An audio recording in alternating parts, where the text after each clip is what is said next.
ಎಲ್ಲರಿಗೂ ಬನ್ನಿ ಕೃಷ್ಣನ ವಾಣಿ ಏನಿದೆ ನೋಡೋಣ.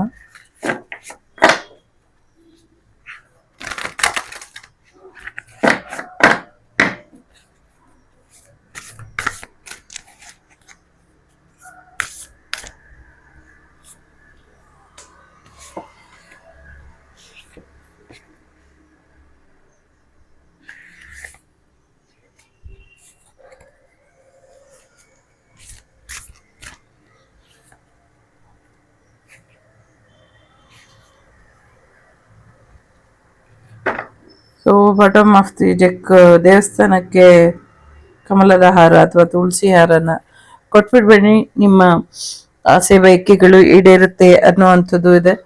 ಮೊದಲನೇದು ಯಾರು ಆಯ್ಕೆ ಮಾಡಿದ್ದೀರಾ, ಸೊ ಮ್ಯಾರೇಜ್ ಬರುವಂತ ಚಾನ್ಸಸ್ ಇದೆ.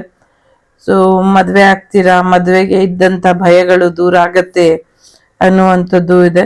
ನಿಮ್ಮೆಲ್ಲ ಪ್ರಾರ್ಥನೆಗಳು ಭಗವಂತನಿಗೆ ತಲುಪಿದೆ. ಸೊ ಭಗವಂತ ನಿಮ್ಮೆಲ್ಲ ಪ್ರಾರ್ಥನೆಗಳನ್ನ ಕೇಳಿಸ್ಕೊಂಡಿದ್ದಾನೆ.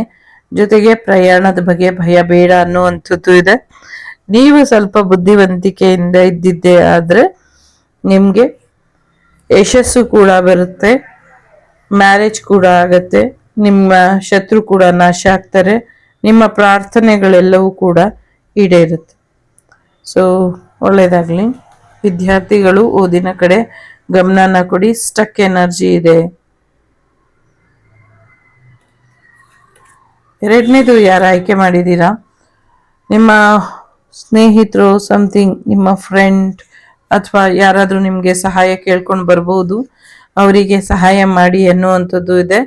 ಜೊತೆಗೆ ನೀವು ಯಾರಿಗಾದರೂ ತುಂಬ ಕಷ್ಟ ಇದ್ರೆ ನಿಮ್ಮ ಸ್ನೇಹಿತರ ಹತ್ರ ಯಾರ ಹತ್ರ ಆದರೂ ಸಹಾಯ ಕೇಳಿ, ಸಹಾಯ ಮಾಡ್ತಾರೆ ಅನ್ನುವಂಥದ್ದು ಇದೆ. ಸೊ ನೋಡ್ಕೊಳ್ಳಿ. ಜೊತೆಗೆ ಗುರುಗಳ ಅನುಗ್ರಹದಿಂದ ನಿಮಗೆ ಇನ್ನಷ್ಟು ಒಳ್ಳೇದಾಗೋದ್ರಲ್ಲಿ ಇದೆ. ಖಂಡಿತವಾಗ್ಲೂ ನಿಮಗೆ ಸಹಾಯ ಸಿಗತ್ತೆ, ಅನುಮಾನ ಬೇಡ ಅನ್ನುವಂಥದ್ದು ಇದೆ. ಸಹಾಯ ಕೇಳಿ, ನಿಮಗೆ ಸಹಾಯ ಸಿಗತ್ತೆ. ಸೊ ಯಾರ ಹತ್ರ ಸಹಾಯ ಕೇಳಕ್ಕೆ ಇಷ್ಟ ಇಲ್ಲ ಅನ್ನೋರು ಆಂಜನೇಯನ ಹತ್ರ ಸಹಾಯನ ಕೇಳಿ, ನಿಮಗೆ ಆ ಒಂದು ಸಹಾಯ ಅನ್ನೋದು ಸಿಗತ್ತೆ. ಜೊತೆಗೆ ಹಳೆ ಫ್ರೆಂಡ್ಸ್ ರಿಯೂನಿಯನ್ ಆಗುವಂತ ಸಾಧ್ಯತೆಗಳು ಕೂಡ ಇದೆ. ನಿಮ್ಮ ಒಳ್ಳೆತನನ ಯಾವತ್ತು ಬಿಟ್ಕೊಡ್ಬೇಡಿ ಅನ್ನುವಂಥದ್ದು ಕೂಡ ಇದೆ. ಸೊ ಒಬ್ರೇ ಸಾಕು, ನೀನ್ ಯಾಕೋ, ನಿನ್ನ ಹಂಗ್ಯಾಕೋ, ನಿನ್ನ ನಾಮದ ಬಲ ಒಂದೇ ಸಾಕು ಅನ್ನುವಂಥ ರೀತಿಲಿ ಆಂಜನೇಯ ನಾಮಬಲನ ಇಟ್ಕೊಳ್ಳಿ. ಸೊ ಆಂಜನೇಯ ನಿಮ್ಮ ಜೀವನಕ್ಕೆ ಒಳ್ಳೇದು ಮಾಡ್ತಾರೆ. ಪಂಚಮುಖಿ ಆಂಜನೇಯನ ಆಶೀರ್ವಾದ ನಿಮ್ಮ ಮೇಲೆ ಇದೆ, ಚಿಂತೆ ಬೇಡ ಅನ್ನುವಂಥದ್ದು ಇದೆ. ಒಳ್ಳೇದಾಗ್ಲಿ. ಮೂರನೇದು ಯಾರು ಆಯ್ಕೆ ಮಾಡಿದ್ದೀರಾ, ಒಂದಷ್ಟು ಶತ್ರುಗಳು ನಿಮ್ಮ ಪಾಸ್ಟ್ ಲೈಫಿಂದ ಬಂದಿದ್ದಾರೆ ಅನ್ನುವಂಥದ್ದು ಇದೆ. ಒಂದಷ್ಟು ಶತ್ರುಗಳು ಪ್ರೇತಗಳಾಗಿ ನಿಂತಿದ್ದಾವೆ. ಪಾಸ್ಟ್ ಲೈಫಿನ ಪ್ರೇತಗಳು ಕೂಡ ಶತ್ರುಗಳಾಗಿ ನೀವು ಹುಟ್ಟಾಗಿಂದ ನಿಮ್ಮ ಜೊತೆಲೇ ಇದ್ದು ಸಮಸ್ಯೆನ ಮಾಡ್ತಿದ್ದಾರೆ ಅನ್ನುವಂಥದ್ದು ಇದೆ. ಸೊ ಶತ್ರು ಮೇಲೆ ವಾರ್ ಮಾಡೋದಕ್ಕೆ ನೀವೇ ಬಿಡ್ತಾ ಇಲ್ಲ. ಸೊ ಶತ್ರು ಮೇಲೆ ವಾರ್ ಮಾಡೋದಕ್ಕೆ ನೀವು ಬಿಡಿ. ಸೊ ಕೃಷ್ಣ ನೋಡ್ಕೊಳ್ತಾನೆ ನಿಮ್ಮ ಶತ್ರುಗಳನ್ನ, ಅಥವಾ ನಿಮ್ಮ ಜೀವನದ ಯುದ್ಧನ ಭಗವಂತ ನೋಡ್ತಾ ಇದ್ದಾನೆ ಅನ್ನುವಂಥದ್ದು ಇದೆ. ಇನ್ನೊಂದು ಸ್ವಲ್ಪ ದಿನ ಕಾರ್ಮೋಡ ಕಳೆದು ಒಳ್ಳೆ ಬೆಳಕು ನಿಮ್ಮ ಜೀವನಕ್ಕೆ ಬರುತ್ತೆ ಅನ್ನುವಂಥದ್ದು ಇದೆ.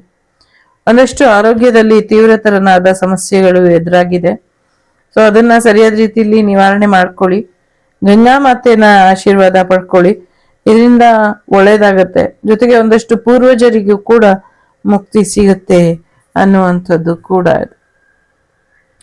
ಗಣೇಶನ ನಂಬಿ, ಗಣೇಶನ ಅನುಮಾನ ಪಡಬೇಡಿ. ಖಂಡಿತವಾಗ್ಲೂ ಗಣೇಶ ನಿಮಗೆ ಯಶಸ್ಸನ್ನ ತಂದ್ಕೊಡ್ತಾರೆ, ನಿಮ್ಮೆಲ್ಲ ಸಮಸ್ಯೆಗಳನ್ನು ಬಗೆಹರಿಸ್ತಾರೆ, ದುಷ್ಟಶಕ್ತಿನ ನಿಗ್ರಹ ಮಾಡ್ತಾರೆ ಅನ್ನುವಂಥದ್ದು ಇದೆ. ಸೊ ಗಣೇಶನ ಆಶೀರ್ವಾದ, ಗಣೇಶನ ನಾಮ ಜಪ ಮಾಡಿ ನಿಮಗೆ ಒಳ್ಳೇದಾಗತ್ತೆ ಅನ್ನುವಂಥದ್ದು ಇದೆ. ಇದಿಷ್ಟು ನಿಮಗೆ ಬಂದಂಥ ಮಾಹಿತಿ. ಇಷ್ಟ ಆದರೆ please like, share and subscribe Vagdevi Kannada channel. ನಾನು ನಿಮ್ಮ ಅಭಿಮಾನಿ ಕಮಲಾಕ್ಷಿ. ಸಿಗ್ತೀನಿ ಮುಂದಿನ ವಿಡಿಯೋಲಿ. ಅಲ್ಲಿವರೆಗೂ ಟೇಕ್ ಕೇರ್, ಬಾಯ್, ನಮಸ್ತೆ. ಲೋಕ ಸಮಸ್ತ ಸುಖಿನೋ ಭವಂತು, ಸಮಸ್ತ ಸನ್ಮಂಗಳಾನಿ ಭವಂತು, ಧರ್ಮೋ ರಕ್ಷತಿ ರಕ್ಷಿತಃ. ಎಲ್ಲರಿಗೂ ಒಳ್ಳೆಯದಾಗಲಿ. ಜೊತೆಗೆ ವಾಸುದೇವ ಸುತಂ ದೇವಂ ಕಂಸ ಚಾಣೂರ ಮರ್ದನಂ ದೇವಕಿ ಪರಮಾನಂದಂ ಕೃಷ್ಣಂ ವಂದೇ ಜಗದ್ಗುರುಂ. ಎಲ್ರಿಗೂ ಒಳ್ಳೆಯದಾಗಲಿ. Take care. ಬಾಯ್. ನಮಸ್ತೆ.